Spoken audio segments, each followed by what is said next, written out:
नमस्कार, मैं नयन वार्ष्णेय स्वागत करता हूँ आप सभी का ब्लिस अकेडमी पर। मैं आशा करता हूँ कि आप सभी अच्छे हैं।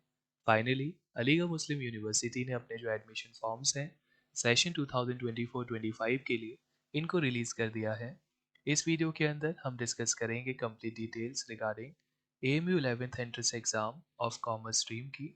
तो चलिए एक बार हम देख लेते हैं कि इस वीडियो के अंदर हम क्या-क्या डिस्कस करने वाले हैं। सबसे पहले हम बात करेंगे कुछ बेसिक डिटेल्स की, जैसे कि qualify examination, age limit, selection process, test paper details and so on.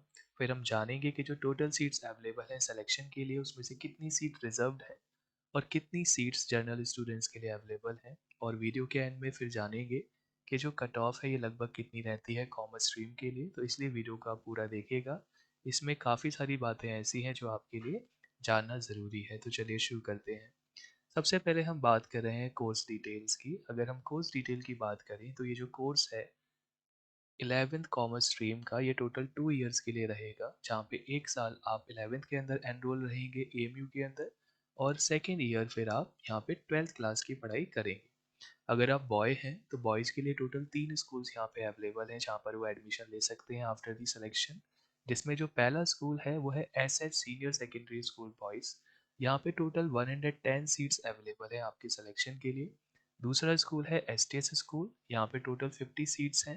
और जो एएमयू सिटी स्कूल है यहाँ पे भी 50 सीट्स अवेलेबल हैं, यानी कि जो बॉयज़ हैं इनके लिए टोटल 210 सीट्स अवेलेबल हैं जिस पर ये एडमिशन ले सकते हैं। लेकिन अगर गर्ल्स की बात करते हैं तो गर्ल्स के लिए यहाँ पे केवल एक ही स्कूल है कॉमर्स स्ट्रीम में, जो कि सीनियर सेकेंडरी स्कूल गर्ल्स है। इसमें टोटल 60 सीट्स ही केवल यहाँ पे हैं। अब हम बात करते हैं क्वालिफाइंग एग्जामिनेशन की, यानी कि इस फॉर्म को फिल करने के लिए कम से कम आपके पास किस क्लास की मार्कशीट होनी चाहिए।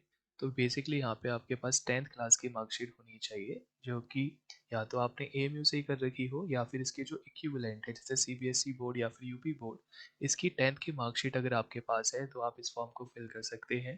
ध्यान ये रखना है कि आपके यहाँ पे 45% से ओवरऑल मार्क्स कम नहीं आए हों, ठीक है। इसके अलावा अगर आपको कुछ और जानकारी चाहिए कि क्या क्या सब्जेक्ट इसमें होने चाहिए तो आप अलाउड कोर्सेज या फिर जो इम्पोर्टेंट इन्फॉर्मेशन रूल्स वाला सेक्शन है प्रोस्पेक्टस के अंदर, इसको एक बार देख सकते हैं। अब अगर एज लिमिट की बात करें तो जो भी पर्सन इस फॉर्म को फिल करना चाहता है उसकी एज 19 साल से ज़्यादा नहीं होनी चाहिए एज ऑन 1 जुलाई 2024, यानी कि 1 जुलाई 2024 तक अगर आप 19 साल के हैं तो ठीक है। अदरवाइज़ अगर आप इससे ज़्यादा हो रहे हैं 1 जुलाई 2024 तक तो आप फिर इस एग्ज़ाम के फॉर्म को फिल नहीं कर पाएंगे, तो इस बात का आप ध्यान रखेंगे। अब बात करते हैं सिलेक्शन प्रोसेस की। तो जो सिलेक्शन प्रोसेस है ये बेसिकली एडमिशन टेस्ट के थ्रू होता है, जो कि ओएमआर बेस्ड होता है। इस टेस्ट पेपर के अंदर टोटल 100 मार्क्स के क्वेश्चन आपसे पूछे जाते हैं और हर एक क्वेश्चन की जो मार्किंग होती है वो 1 मार्क होती है, ठीक है। अब अगर इन 100 क्वेश्चंस को हम ब्रेकअप करें तो बेसिकली यहाँ पे 5 सेक्शन है जिससे आपसे क्वेश्चन पूछे जाएंगे, ठीक है। सबसे पहले अगर हम सोशल स्टडीज़ को देखते हैं तो सोशल स्टडीज़ में आपको सिविक्स, इकोनॉमिक्स, हिस्ट्री और जो ज्योग्राफी की एनसीईआरटी बुक्स हैं यहाँ से आपको यहाँ पे प्रिपेयर करना है। इससे टोटल 60 मार्क्स के क्वेश्चन आपके एग्जाम में आएंगे, ठीक है। इस साल से ये चेंज हुआ है, अब तक 50 मार्क्स के क्वेश्चन आपके सोशल स्टडीज से आते थे, लेकिन अब आपके 60 मार्क्स के क्वेश्चन यहाँ से पूछे जाने वाले हैं, ठीक है। तो इसमें लगभग 15 मार्क्स के क्वेश्चन सिविक्स से, 15 इकोनॉमिक्स, 15 हिस्ट्री और 15 जियोग्राफी से आप मान लीजिए कि आपके एग्जाम में आएंगी। फिर आता है मैथमेटिक्स, ठीक है। मैथमेटिक्स में 20 मार्क्स के क्वेश्चन यहाँ से आपसे पूछे जाएंगे, यानी कि 20 क्वेश्चन मैथमेटिक्स से भी आएंगे जो कि एनसीईआरटी बेस सिलेबस पे ही बेस्ड है क्लास 10th, ठीक है। जनरल नॉलेज इस साल से पहले 10 मार्क्स की आती थी, लेकिन इस साल से ये 5 मार्क्स की आपके एग्जाम में आएगी। इंग्लिश अब तक नहीं पूछी गई थी, लेकिन इस साल से 5 मार्क्स की इंग्लिश भी आपके एग्जाम में पूछी जाएगी। और लास्ट में इंडो इस्लामिक कल्चर से भी 10 मार्क्स के क्वेश्चन आपके एग्जाम में आएंगे। इस तरीके से टोटल 100 क्वेश्चन 100 मार्क्स के आपके एग्जाम में आएंगे। ध्यान रखने वाली बात यह है कि यहाँ पे नेगेटिव मार्किंग होती है, ठीक है। यानी कि अगर आपने गलत आंसर मार्क करा तो आपके 25% मार्क्स उस क्वेश्चन के काट दिए जाएंगे, यानी कि 0.25 मार्क्स यहाँ पे आपके ओवरऑल टोटल में से पर क्वेश्चन पर रॉन्ग क्वेश्चन यहाँ पे सब्ट्रैक्ट हो जाएगा। तो ध्यान रखना है कि नेगेटिव मार्किंग है, जो आपका आता हो उसी को आप यहाँ पे मार्क करें। अब बात करते हैं कि फॉर्म्स कब से अवेलेबल है। तो बेसिकली फॉर्म्स 19 मार्च 2024 यानी कि आज से ही अवेलेबल हो चुके हैं। आज से ही आप इस फॉर्म को फिल कर सकते हैं। और जो फॉर्म फिल करने की लास्ट डेट है विदाउट लेट फी वो 14 अप्रैल 2024 है। यानी कि अगर आप 19 मार्च से लेके 14 अप्रैल 2024 तक ये फॉर्म फिल करेंगे तो इसके लिए केवल आपको 900 रुपये पे करने हैं। लेकिन अगर किसी वजह से आप 14 अप्रैल 2024 को 12 बजे रात के तक फॉर्म फिल नहीं कर पाए तो फिर आपको यहाँ पे 300 रुपये एक्स्ट्रा देने पड़ेंगे और फिर एक्स्ट्रा फ़ी के साथ आप 21 अप्रैल 2024 तक इस फॉर्म को फिल कर सकते हैं। ठीक है, तो आप कोशिश करें कि आप 19 मार्च से लेकर 14 अप्रैल के बीच में ही इस फॉर्म को फिल कर लें ताकि आपको कोई एक्स्ट्रा फ़ी यहाँ पे चुकानी ना पड़े। इस फॉर्म को फिल करने के लिए बेसिकली आपको www.amucontrollerexam.com पर जाना होगा। ठीक है, इस वेबसाइट पे जब आप जाएंगे तो यहाँ पे आपको एडमिशन सेक्शन वाला सेक्शन दिखेगा, उस पर आपने क्लिक कर देना है। उसके बाद अगर आप एक न्यू यूज़र हैं तो यहाँ पे आपको अपनी एक अकाउंट क्रिएट कर देना है। उसके बाद स्टेप बाय स्टेप प्रोसेस वहाँ पे आपको दिखती रहेगी तो आपने उनको पूरा कर लेना है। अब बात करते हैं एग्ज़ाम डेट की। तो एएमयू ने कोई अभी एग्ज़ाम डेट अनाउंस नहीं करी है इस एग्ज़ाम के लिए, लेकिन जो एक्सपेक्टेड एक एग्ज़ाम डेट हम आपको बता सकते हैं ये 19 मई 2024 या फिर 26 मई 2024 रहने वाली है। यानी कि लगभग आपके पास 2 महीने का समय होगा एग्ज़ाम तक आज से। तो ये एक सफिशिएंट टाइम है, आप अपनी प्रिपरेशन को काफ़ी बेटर इसमें कर सकते हैं। मेन जो फोकस आपने करना है वो अपनी एनसीईआरटी बुक्स पे करना है।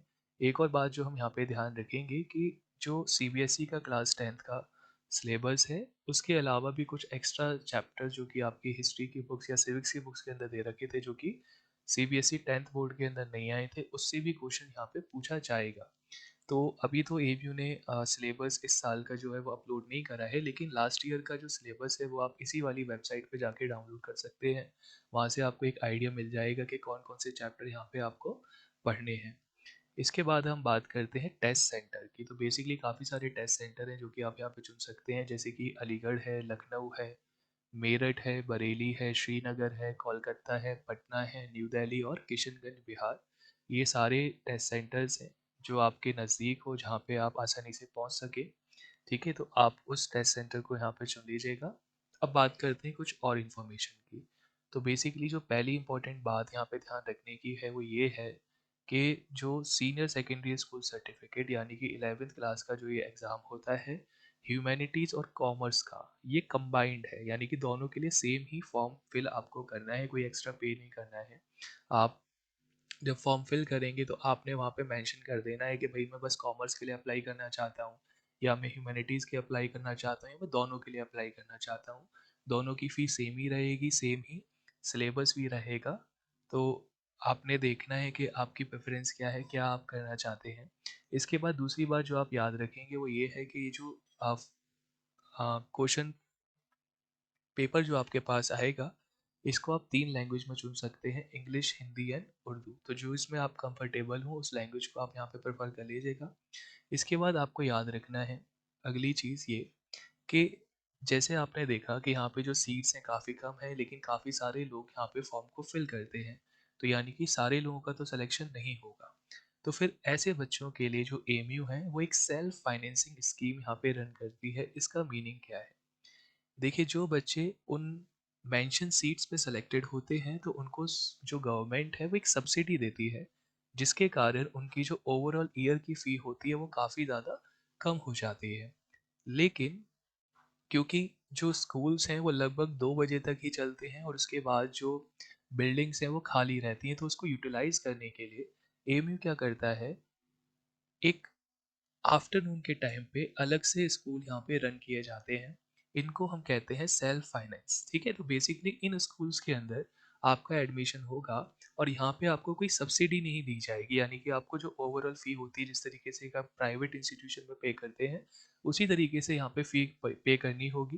पढ़ाई जो होती है बिल्कुल सेम होती है, लेकिन सेम ही यहाँ पे डिग्री आपको दी जाएगी जो कि रेगुलर बच्चे सुबह वाले क्लासेस के अंदर ले रहे हैं। तो इम्पॉर्टेंट बात ये है कि पहले क्या होता था, अलग से आपको सेल्फ फाइनेंसिंग का फॉर्म निकलता था, लेकिन अब क्या करना है आपको, अगर आप सेल्फ फाइनेंसिंग के अंदर भी खुद को कंसीडर कराना चाहते हैं तो बेसिकली जो 900 रुपीज़ आपने फ़ी अभी पीछे देखी थी, अगर इसमें आप एडिशनल 200 रुपीज़ पे करेंगे तो हम यहाँ पे आपको सेल्फ फाइनेंसिंग स्कीम के अंदर भी कंसीडर कर लेंगे। तो आपने देखना है कि आप यहाँ पर क्या करना चाहते हैं, ठीक है? इसके बाद एक बार मान लीजिए कि आपका कॉमर्स स्ट्रीम के अंदर सिलेक्शन हो गया, तो फिर आपको कौन-कौन से सब्जेक्ट यहाँ पे ऑफ़र करे जाएँगे पढ़ने के लिए? तो जो सबसे पहला सब्जेक्ट यहाँ पे आपको ऑफ़र किया जाएगा वो इंग्लिश कोर है। दूसरा सब्जेक्ट जो आपको यहाँ पे पढ़ना है वो अकाउंटेंसी है। तीसरे सब्जेक्ट में आपको यहाँ पे बिज़नेस स्टडीज़ पढ़ना है। चौथे सब्जेक्ट में आपको चॉइस है, अगर या तो आप मैथमेटिक्स चुन सकते हैं या फिर आप बायोलॉजी चुन सकते हैं। जो होम साइंस का सब्जेक्ट है ये केवल गर्ल्स के लिए ही यहाँ पे अवेलेबल रहेगा, ठीक है? बॉयज़ होम साइंस को नहीं चुन सकते। अब बात आती है पांचवें सब्जेक्ट की। अगर आप एक जनरल कैंडिडेट हैं तो आपके सामने काफ़ी सारे चॉइसेस हैं, जैसे कि आप एंटरप्रेन्योरशिप को चुन सकते हैं, मैथमेटिक्स को चुन सकते हैं, अरेबिक है, पर्शियन है, हिंदी इलेक्टिव है या उर्दू इलेक्टिव या फिर कंप्यूटर साइंस। इनमें से किसी भी एक सब्जेक्ट को आप अपने पांचवें सब्जेक्ट के तौर पर चुन सकते हैं। लेकिन यहाँ पे ध्यान रखने वाली बात ये है कि ये डिपेंड करेगा आप किस स्कूल के अंदर एडमिट हुए हैं। क्या वहाँ पे ये सब्जेक्ट ऑफर किया जा रहा है या फिर नहीं। इसी तरीके से अगर आप एक पीडब्ल्यूडी कैंडिडेट हैं तो आप entrepreneurship, mathematics, Hindi elective, Urdu elective, computer science, physical education, fine arts या फिर साइकोलॉजी में से कोई एक चीज़ चुन सकते हैं अपने पांचवें सब्जेक्ट के तौर पे। तो ये कुछ बेसिक डिटेल्स थी एएमयू 11 कॉमर्स स्ट्रीम का जो एंट्रेंस एग्जाम है उसके रिगार्डिंग। मैं उम्मीद करता हूँ कि आपको ये सारी चीज़ें समझ में आई होंगी। तो चलिए अब हम देखते हैं कि जो टोटल सीट्स अवेलेबल थी उसमें से कितनी सीट रिजर्व थी और कितनी सीट्स जनरल थी। तो जैसे अभी हमने देखा था कि तीनों स्कूल जब हमने मिलाए थे तो बॉयज़ के पास टोटल 210 सीट्स अवेलेबल थी सिलेक्शन के लिए और गर्ल्स के पास केवल 60 सीट्स ही थी सिलेक्शन के लिए। अब बेसिकली लगभग 20% सीट जो होती हैं रिजर्व कैटेगरी के लिए रिजर्व रहती हैं, जैसे कि एससी, एसटी, ओबीसी, ठीक है? तो लगभग 210 में से जो 42 सीट्स हैं ये इन रिजर्व कैटेगरीज में चली जाएंगी और बाकी की 12 सीट्स जो हैं गर्ल्स में रिजर्व कैटेगरी में चली जाएंगी। यानी कि अगर एक जनरल सीट की बात करें तो आपके पास केवल 168 सीट्स बॉयज़ में बचती हैं और 48 सीट्स बचती हैं गर्ल्स में। अब देखिए जो 168 सीट्स हैं इसमें भी थोड़ा सा लूप होल है। ये जो 168 सीट्स हैं बेसिकली इनमें से 50% सीट्स आपके जो इंटरनल स्टूडेंट्स यानी कि जो ऑलरेडी एएमयू के स्टूडेंट थे क्लास 10th में उनके लिए रिजर्व रहेंगी। इसी तरीके से गर्ल्स के अंदर भी 24 सीट्स जो इंटरनल स्टूडेंट्स हैं उनके लिए रिजर्व रहेंगी। अब बचती है बाकी की 84 सीट। देखिए ये जो 84 सीट्स हैं बॉयज़ में और 24 सीट्स हैं गर्ल्स में, ये वो सीट्स हैं जो एक्सटर्नल स्टूडेंट्स के लिए अवेलेबल है। ठीक है? यानी कि जो बच्चे एएमयू में अभी तक नहीं पढ़े हैं और वो कॉमर्स स्ट्रीम के लिए अप्लाई करना चाहते हैं, ठीक है? 84 सीट्स ये ऐसी हैं जो जनरल हैं, ठीक है? जिसमें फिर आप इसमें से भी एससी, एसटी, ओबीसी वाली देखेंगे तो 20 सीट यहाँ पे और आ जाएँगी। लगभग 100 सीट ऐसी हैं बॉयज़ में जो कि एक्सटर्नल स्टूडेंट्स के लिए अवेलेबल होंगी। इसी तरीके से गर्ल्स के अंदर भी आप मान के चलिए कि लगभग 30 सीट्स के अराउंड एक्सटर्नल स्टूडेंट्स के लिए यहाँ पे अवेलेबल रहेंगी। तो आप इस बात का ध्यान रखें कि जो ओवरऑल सीट्स आपको इतनी सारी दिख रही हैं, ठीक है? ऐसा नहीं है, इसमें काफ़ी सारा रिज़र्वेशन वगैरह होता है। एक और बात जो आप ध्यान रखेंगे कि अगर कोई भी internal student external cut off से ज़्यादा मार्क्स लेके आता है, तो फिर उसको एक्सटर्नल सीट दे दी जाएगी, ठीक है? जैसे किसी भी जनरल कॉम्पिटिटिव एग्ज़ाम के अंदर भी होता है, आपने देखा होगा, तो बिल्कुल सेम प्रोसेस यहाँ पे भी अपनाई जाती है। अब बात करते हैं हम कट ऑफ की। तो देखिए जो एएमयू है, ये कभी भी अपनी जो कट ऑफ है, उसको जारी नहीं करती है, ठीक है? तो ये एक अप्रॉक्सिमेट डाटा है, जो कि हमने प्रीवियस ईयर्स के जो रिजल्ट्स रहे बच्चों से पूछ के निकाला था कि उनने कितना स्कोर किया। तो जो लास्ट ईयर का एग्ज़ाम हुआ 2023-24 का, अगर आप एक इंटरनल स्टूडेंट हैं और बॉय हैं, अगर आपके 38 से 40 मार्क्स आए थे तो यहाँ पे आपका सिलेक्शन हो गया था। इसी तरीके से अगर आप गर्ल हैं तो आप 33 से 35 मार्क्स लेके आएंगे तो आपका सिलेक्शन हो जाएगा। लेकिन अगर आप एक एक्सटर्नल स्टूडेंट हैं तो आपको यहाँ पे 52 से 54 मार्क्स लाने पड़ेंगे बॉयज़ को और गर्ल्स को लगभग 50 से 53। अब 2024 में क्योंकि स्लाइटली चेंज कर दिया गया है, यहाँ पे इंग्लिश को इंट्रोड्यूस कर दिया गया है, तो आप मान के चलिए कि जो कट ऑफ है ये 2 से 3 नंबर बढ़ जाएगी। तो यानी कि अगर आप एक इंटरनल स्टूडेंट हैं और अगर आप 40 प्लस स्कोर कर रहे हैं तो ये एक सेफ स्कोर रहेगा आपके लिए कॉमर्स स्ट्रीम में सिलेक्शन पाने के लिए। और अगर आप एक एक्सटर्नल स्टूडेंट हैं तो आप मान के चलिए कि यहाँ पे अब आपको 55 प्लस स्कोर करना पड़ेगा, तब जाके आपका यहाँ पे सिलेक्शन हो पाएगा, ठीक है? अब देखिए, क्योंकि कट ऑफ थोड़ी-सी ज़्यादा है, तो जो बच्चे हैं generally general knowledge, Indo Islamic, इसको काफ़ी ज़्यादा लाइटली लेते हैं, ठीक है? अगर आपको इंडो इस्लामिक कल्चर की प्रिपरेशन करनी है, तो आप हमारे इस बैच को जॉइन कर सकते हैं। ये एक रिकॉर्डेड बैच है, जहाँ पे आपको detail recorded lecture videos available हैं चैप्टर वाइज। साथ ही साथ आपको हर एक चैप्टर के यहाँ पे नोट्स अवेलेबल हैं। इसी बैच के अंदर आपको एक प्रीवियस ईयर क्वेश्चंस की बुकलेट भी यहाँ पे पीडीएफ फॉर्म में देखने को मिलेगी, जिसके अंदर लगभग 1000 क्वेश्चन से ज़्यादा हैं, जिसमें प्रीवियस ईयर्स में जो जो क्वेश्चंस आए हैं यहाँ पे हर एक चैप्टर के अंदर मेंशन करे गए हैं, ताकि आप अच्छे से समझ सकें कि कौन सा चैप्टर इंपॉर्टेंट है एग्जाम पर्पज से और कौन सा नहीं। अगर आप ये बैच ज्वाइन करना चाहते हैं, तो आप हमें इस व्हाट्सएप नंबर पर मैसेज कर सकते हैं। इस बैच की जो फ़ी है केवल 200 रुपीज़ है, और ये जो बैच है ये क्लासरूम ऐप के थ्रू हम रन करते हैं, ठीक है? तो यानी कि जब एक बार आप 200 रुपीज़ हमको पे कर देंगे, तो फिर हम आपको जो हमारा गूगल क्लासरूम का ग्रुप है इंडो इस्लामिक कल्चर का, उसमें ऐड कर देंगे, जहाँ पे आप क्लास वर्क सेक्शन के अंदर जाके चैप्टर वाइज जो जो चीज़ें हैं वहाँ पे उन चीज़ों को पढ़ सकते हैं।